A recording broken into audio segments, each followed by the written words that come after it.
I went to the divinity school at the University of Chicago after studying with Tom Lawson for 2.5 years. I started laying out a kind of primordial vision of the notion that there might be something like a cognitive science of religion. And uniformly, and I'm not joking, Ted, uniformly, everyone reacted to me exactly the same way. They said exactly the same thing with exactly the same tone of voice, and that is, oh, you're a reductionist. And they weren't complimenting me. That's not a good thing. Yeah, so let's talk about, so this is one of the charges that gets frequently brought, as you have experienced, against the cognitive science of religion, that in trying to explain the cognitive mechanisms that underlie religious belief and experience, by trying to show how these can explain patterns in religious development over time, how they could explain, for instance, why some religions have proven to be very successful and others have died out, that we're reducing religious experience to something at a lower level, and you're losing something by doing so. You're missing the point of religion by being a reductionist. So what is your response? And you've written quite a bit in the field of philosophy of science on the concept of reductionism and levels of explanation. So what is your response to this charge that CSR is inherently a reductive enterprise in a bad way? I would say that in the comments that you just formulated, in fact, there were lurking two different accounts of what reduction is. And the way you've posed the question right here at the end is very, very helpful. Because what I'm going to say is that in one sense, the projects in the cognitive science of religion are reductionist, but they are not at all unhelpful. In fact, they're reductionist in what will, in fact, I think, be a very good and helpful way. But there's another sense of the term that I'd like to say something about up front ahead of that, and that is a stronger version of it, where I think you came closer to it when you were saying something about how it doesn't capture religion at all, or that sort of thing. You've missed the essence. There we go. That's not a bad way of putting it, though my guess is some of the folks who would push this view would be wary of essentialist talk. Sure.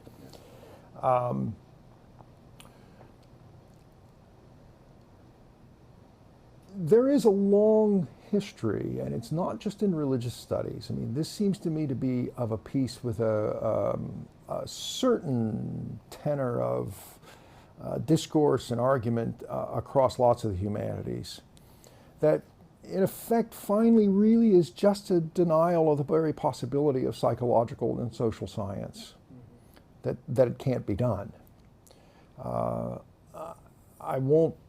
I can't go into time limitations or such. I can't go into a defense of why I think not only it can be done, but that it's being done, and it's being done very well and insightfully and helpfully. But it is. But if that's what it means to be a reductionist, right? If that's what the accusation is, then and by the way, a variant on this is one that scholars use all over the place, and that is the language of, well, it doesn't provide. This is the kind of the fallback position, right? It doesn't capture any of the essence. Well, at least it doesn't provide a full explanation or a complete account, right? Something important, crucial is missing. Yeah. Okay. I regard the first position, the one that says, in effect, that there is just a principled issue at stake and that there's no science that can ever touch it, as just anti-scientific obscurantism. Okay, there needs to be an argument made for that, and it seems to me there's never any argument made. There's just an assertion that's made, and I think the assertion is problematic. The argument, what I call the fallback position, that is to say that CSR provides an incomplete account, or it doesn't provide a full account of religion, is exactly right. Yeah. And that seems to me to not be a criticism of any position. To say that it doesn't do every job that needs to be done, or that we want it to do, or we hope it might do.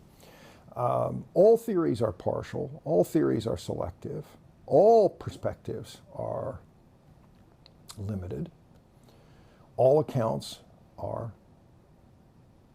incomplete. But that's just as true of the most honored physical science, as it is about anything in the psychological or the social sciences. There is no such thing as a comprehensive scientific explanation of anything. In fact, the great accomplishments of science are that we find new, deeper, more interesting problems to tackle and issues to wrestle with. But the very fact that new theories produce new problems is the most transparent illustration of why you don't have complete accounts of anything. I mean, I've often joked, there's only one place in the world where there's complete accounts of things, and that's religion. Yeah.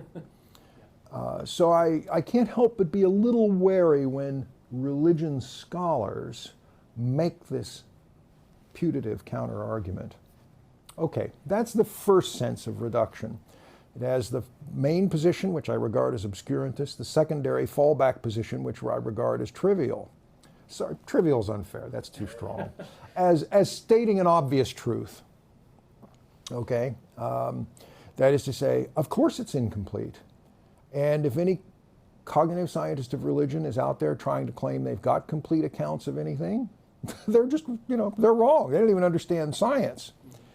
Okay, now there's the second dimension of reductionism, and you laid it out very, very nicely, sort of reducing something down to something else, admittedly losing some detail, some kinds of features that we might be interested in at the higher level. But you said, the presumption is that this is inevitably deleterious, that it's inevitably, unhelpful. And I would argue that there's no good reason to think that at all. That in fact, if looking at the history of science, it seems to me that there is no more powerful heuristic of discovery in the history of science than fractionation, than taking things and looking at their parts. But I don't mean this in a kind of raw, mechanistic way. I mean, quite straightforwardly, let me characterize the strategy a little differently. And that is, and by the way, I should back up and say that all of this, and indeed your question, presumed a view about the sciences. That is to say that the sciences are in a kind of hierarchy, that there are sort of basic low-level sciences that are extremely general, and that they're, namely the physical sciences. Then we have the biological sciences. All biological systems are physical, but not all physical systems are biological. And likewise, there's that asymmetry all the way up through to the psychological and the sociocultural sciences. But the presumption is, and this is an issue about sort of, well, what if we have a certain psychological phenomenon and we want to go downstairs and tell a biological story? Okay. I'd regard this heuristic of discovery as the following, and that is, you find a phenomenal pattern at one level. The standard approach in the sciences is to look downstairs for the mechanisms that are generating that pattern upstairs. That just happens all the time. It happens between the biological and the physical sciences. It happens within the physical sciences. For example, studying molecular bonds some now decades ago in physics, actually probably a century ago by now. So, first comment, this is a standard strategy in all of science. Secondly, there is no more productive strategy in the history of science. There are other strategies, and there are plenty of other strategies that are quite different, including contextualizing ones, that in effect kind of look upstairs, so to speak. Here's a psychological phenomenon, and note, by the way, to go back to Maya and Graham's project, what we're saying is here's a psychological phenomenon that in a particular sociocultural context may be construed and manifest itself in a rather different way. Yep. Okay?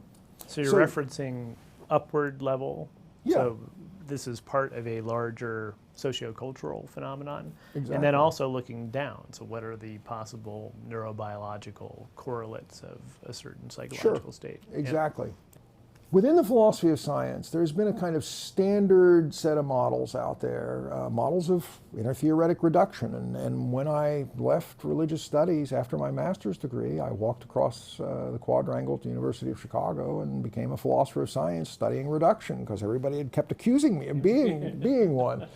But note, the notion that you've got a phenomenal pattern, you've got a mechanism down here that has its parts and does the things that it does, and that those patterns turn out to map onto each other is not a basis for dismissing the upper level phenomenon. It vindicates it.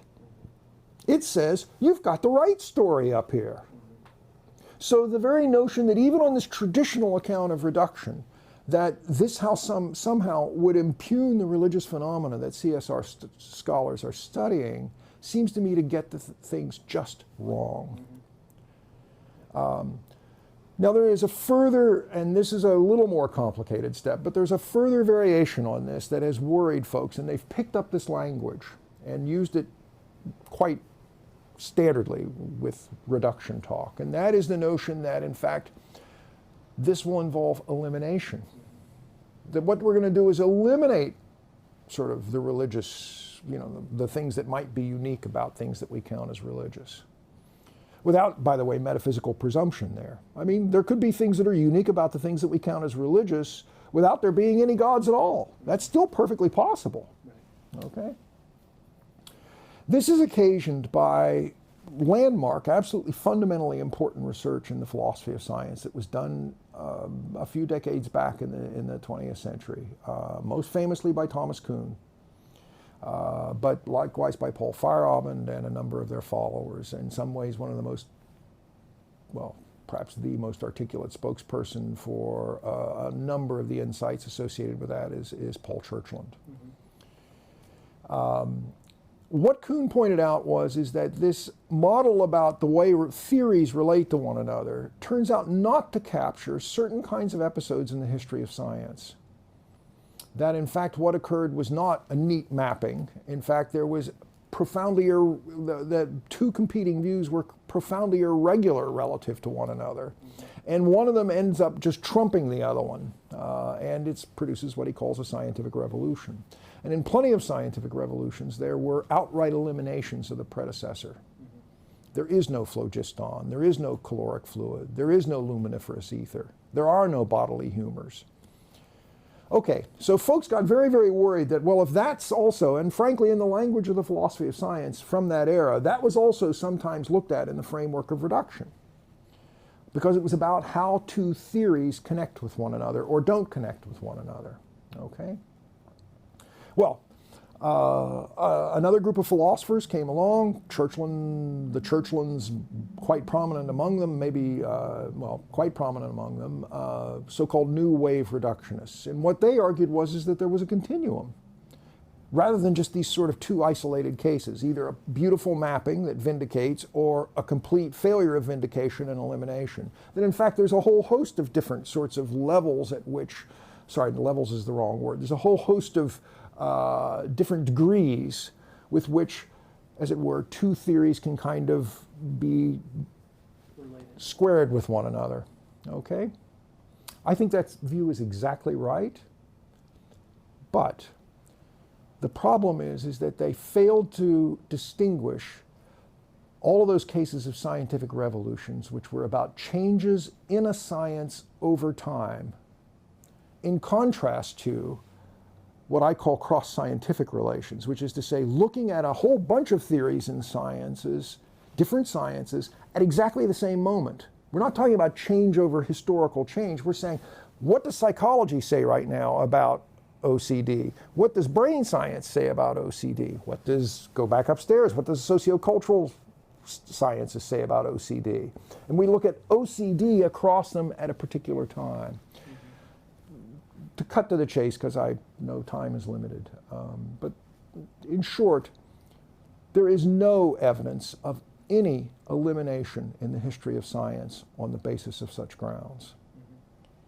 Eliminations occur within a science over time, when one theory displaces another. Yep. So now what we've got is no elimination. If we get good mapping, we've got vindication by means of reduction. So is this deleterious? Is it unhelpful? Is it frightening? It shouldn't be at all.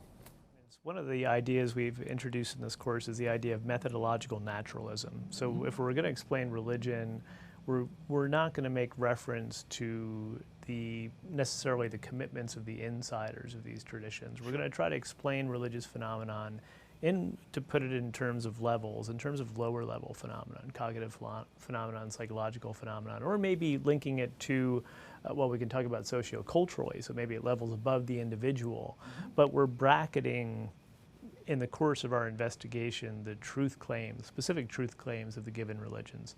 Now, the way in which you view methodological naturalism could vary from individual to individual. So a lot of people want to emphasize, well, we're not discrediting these truth claims. We're just putting them to one side while we go about doing our work.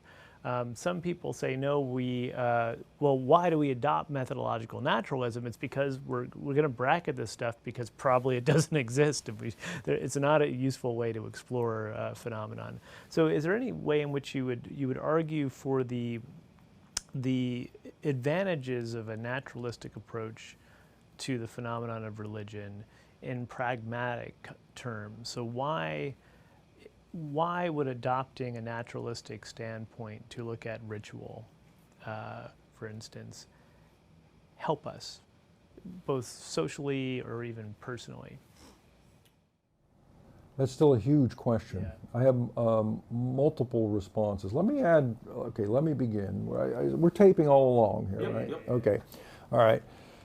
I would just add a third position to the two that you articulated. And the third position is a position that's out there amongst a number of people that I know, and that is that who are simultaneously interested in cognitive science of religion as scientists, but who are also religious people. Right? And there's indeed a whole little new industry that has popped up out there in a certain part of the philosophical and theological worlds because they're very interested in this work. But they recognize that, one of the sort of accounts that they want to kind of put together with that is that this is the result of sort of, the good work of God. And that, people have their capacities. These tend to be people who are religious and also sympathetic to Darwinian views and are not interested in trying to sort of, battle about creationism or anything like that. I don't know whether, I suppose in its strongest version, it's sort of the guiding hand of God in evolution, I'm not sure, but I think that there are plenty, it's easy enough to imagine that there are lots of slightly less strong versions of that. Okay, to go to the particular question that you asked, and look, this is no different from any other kind of scientific endeavor. What we're out to do is to explain, we're out to predict. To some extent, we're out to get control of systems when systems are ones that we collectively in a democratic society think might merit control. If that gives some folks, in America at least, think about the way the government responded to David Koresh. Every once in a while, things happen that have a religious framing that even good red-blooded Americans have decided look a little problematic. Is explaining, predicting, and perhaps even having some control, but gaining understanding necessarily going to have lots of practical payoffs? Well, maybe. I think that, for example, as you know, some of our colleagues are studying the connection of all of this to terrorist impulses.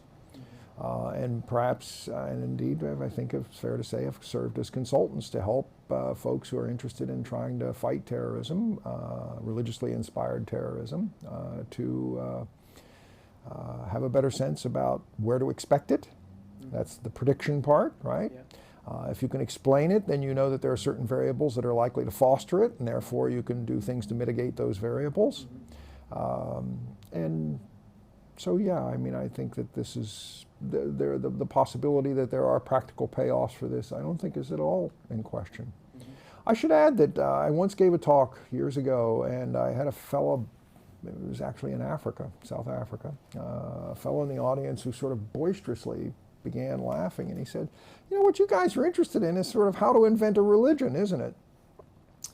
And I sort of laughed, and I said, well, in some ways, I guess you might put it that way. But one of the things that struck me time and time again is how often clergy are in fact quite intrigued by the work.